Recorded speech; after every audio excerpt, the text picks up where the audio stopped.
As we've discussed, in the long green season during the summer, the season after Pentecost, the lectionary forms sort of thematic units, and we have several weeks in a row that will all focus on one aspect of Christ's earthly ministry. And right now, here in midsummer, late summer, we're in this long section of hearing these stories of Jesus healing, those that he has touched on his earthly pilgrimage and his ministry here.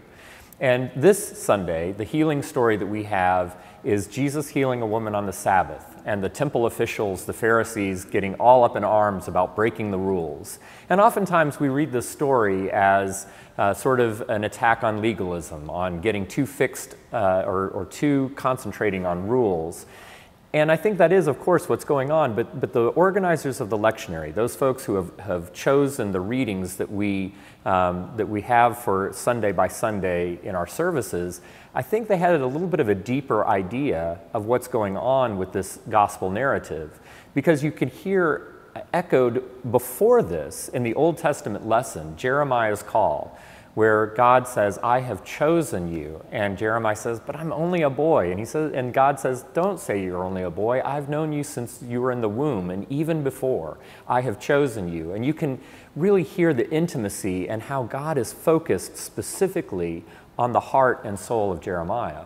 And I think that's what we are also called to hear in the gospel narrative, is to see that Jesus is focused specifically on this woman who needs attention.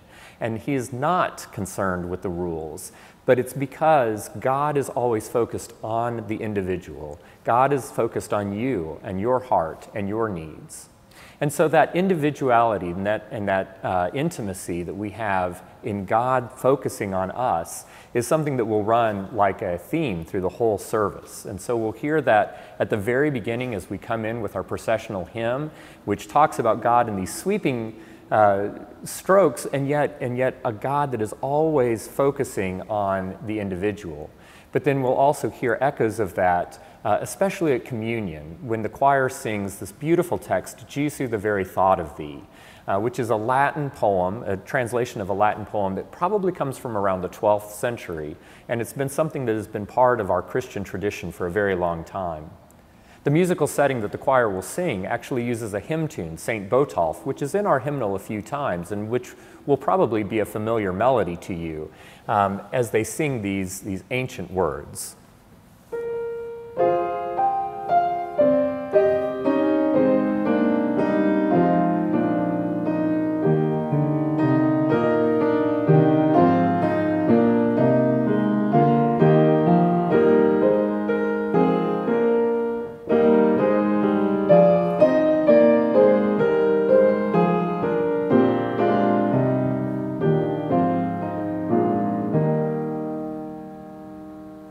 And that will be answered right away with the hymn that we'll sing at communion, Strengthen for service, Lord, the hands that holy things have taken.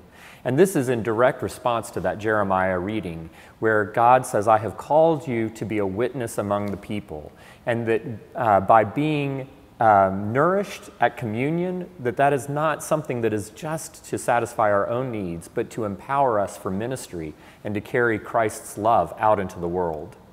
This tune that we'll sing first was in the hymnal 1940, the Episcopal hymnal that predates the one we use now, and it was written by David McKinley Williams specifically for the 1940 hymnal, and the 1982 hymnal editors decided to keep it. It's interesting that he wrote this back in the late 30s, and yet it has this very free rhythmic organization, and something that was a little bit ahead of its time, really, especially for hymnody like this. But you can hear that there aren't consistent groups of beats, and yet the text is really what is governing the rhythm.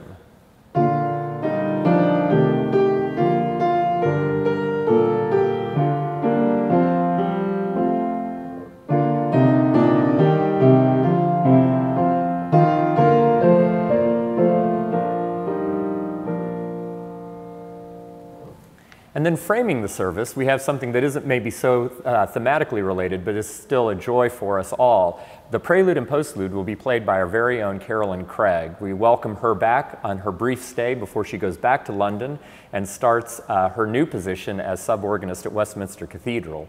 And we're thrilled to have Carolyn playing some English romantic music at the beginning and then ending our service with a beautiful preludium by Bach. So we hope that you will join us here for worship this Sunday at St. John's Cathedral.